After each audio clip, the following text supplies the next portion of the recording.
Giannis. Giannis is, in my opinion, the MVP of the season so far.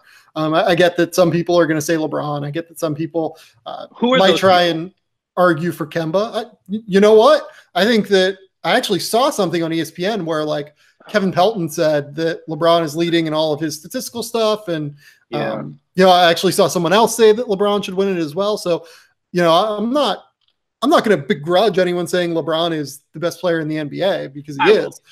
But I'm not saying he's not the best player in the NBA, but he's not the most valuable player in the NBA. There's a nice long list of people who actually will give an impact on both sides of the ball, as opposed to Mr. LeBron James, who I know everyone wants to ride the Lakers wave. And listen, I think that they're probably going to be in the thick of things, just as I think everyone predicted. I don't think that means top 4, but like the Lakers aren't good.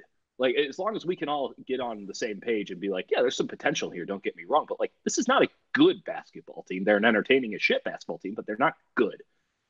Yeah, no. I don't want to give the MVP to a team that's not good. Yeah, the first quarter MVP, I think, is 100% Giannis. He is just absolutely a monster. Every time he takes the floor, there's just no one who can defend him in the NBA. He gets wherever he wants on the floor. He's averaging 27 points, 13 rebounds and 6 assists, blocking a half a game, a steal and a half a game. Like the it's only really way hard to make the case against him. Like everyone's like, oh, but he needs to shoot threes. No, he doesn't, because he gets wherever he wants anyway. Like it's the Ben Simmons argument, except Giannis is like 45 times better than Ben right now. He is can actually knock down the shot if he has to take it. Yeah, and like he can make mid-range shots too, for sure. Like Giannis is a better shooter than Ben, but like he doesn't really need it. Like we talk about how Ben Simmons like kind of doesn't need a jumper to be effective, but it would really help if he got one because it would make him even more effective. Right. Giannis genuinely does not need a jumper to be effective.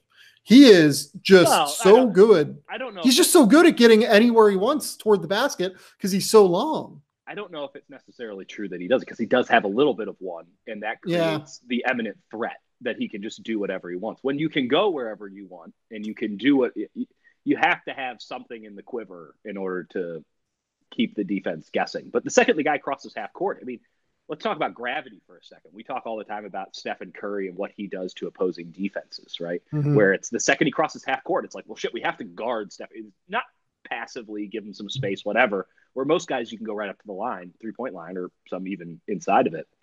With Curry, it's as soon as he crosses half court, he might shoot. And Giannis has that same thing, except it's really just that we have to trap him at half court. Otherwise, he's going to get past us and dunk it, because the second he gets across the 3-point line, it's one step and he's at the rim. It's not normal gravity. I don't know if we've seen anybody like that, because his acceleration is such. And the closest comparable I have to him is Russell Westbrook, except he's 8 inches taller. Well, I mean, how many inches taller is he? He is, probably 8 inches taller. If we're assuming Giannis is like 7 foot now, which I think is reasonable. Yeah. I'd say he's like 8 inches taller. With it's insane. Seven something wingspan. Yeah. I mean, we've seen what Westbrook can do when he's on. I mean, the motherfucker won an MVP and set, a modern record for averaging a triple-double in a game, per game. Giannis is fully capable of doing that, as evidenced. And man, I mean, there's so much refinement that's still left to be had. It's really flabbergasting how good he could be. And his head's on straight, which is probably the biggest impediment to most guys with this kind of preternatural talent ever. I mean, he's by all accounts just the nicest, hardest working kid ever. Yeah, no, I mean, everyone loves Giannis because he is just like the greatest dude, apparently. So yeah, I think that's about all I've got on the Bucks. Do you have anything else? Giannis for MVP. That's where we're at. Yeah, it's impossible. It's impossible to argue against it. Yeah, first quarter MVP, Giannis Antetokounmpo.